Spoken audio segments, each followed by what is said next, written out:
Be me. 21 female. College student who likes to imagine having deep cultural insight, but in reality just another caffeine addict with a superiority complex. Taking a seminar about gender, society, all that stuff professors love. It lets them sit back while we argue with each other and pretend it's critical thinking. Professor asks about masculinity.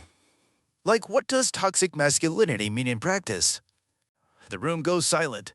The guys look like they want to crawl inside their hoodies. The girls look like they're loading ammunition. I take my chance. I live for this kind of spotlight. Launch into my well-polished spiel about how men hide behind toxic masculinity. How it's just an excuse to stay emotionally stunted, say they should talk about their feelings, literally open their mouths and use words. It's not quantum mechanics. People laugh. Professor smirks. I feel that hot flush of validation, like I just scored an achievement. My friend Maya whispers preach under the table, like I'm a prophet of truth. I lean back in my chair, like I've just checkmated the patriarchy in 12 moves. Feels smug as hell.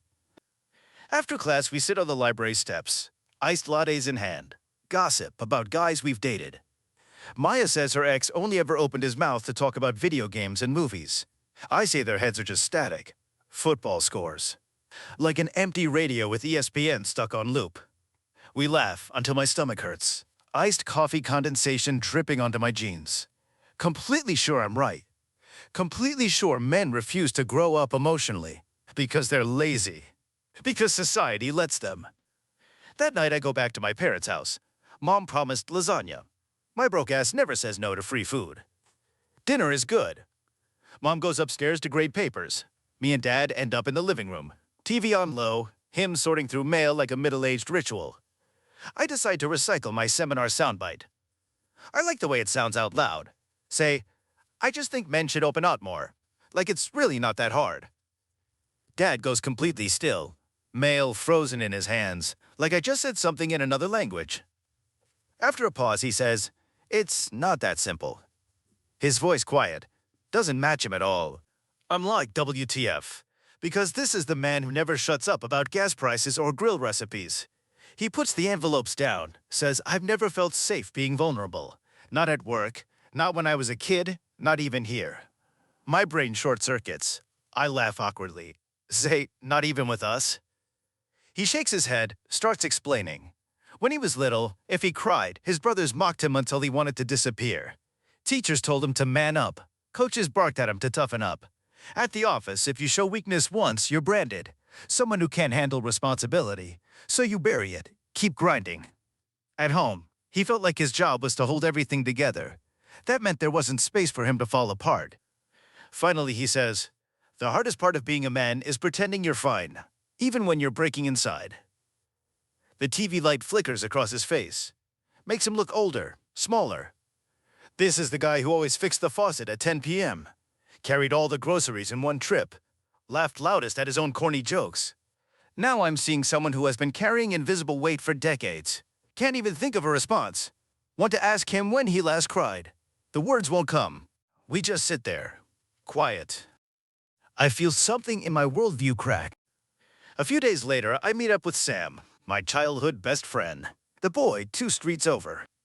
We traded Pokemon cards, biked around the cul-de-sac in summers. We get ramen downtown, window fogged from the steam, people rushing past with their collars up. He seems off, quieter than usual, poking at his food instead of eating. I ask if he's okay. He forces a smile. Says, yeah, just been thinking about stuff. I wait. I know if I push, he'll clam up more. Finally, he says, you remember Jen? Of course I remember. His girlfriend of almost a year. He nods, stares into his bowl. Says, it ended. A few weeks ago. I say I'm sorry. But he keeps talking. It spills out of him. He can't stop. He tells me he trusted her more than anyone. After months, he finally opened up. Things he never told anyone else. His anxiety, his family struggles, stuff that weighed on him for years. For a moment, he thought it was a turning point. Being honest would bring them closer. But instead, she pulled away. A week later, she broke up with him, told him she couldn't handle it, that he wasn't the same anymore. His voice drops to a whisper. I thought vulnerability was what women wanted, but when I gave it to her, I stopped being attractive. My heart drops into my shoes hearing that. I reach across the table, take his hand. His skin is cold, clammy from the draft by the window.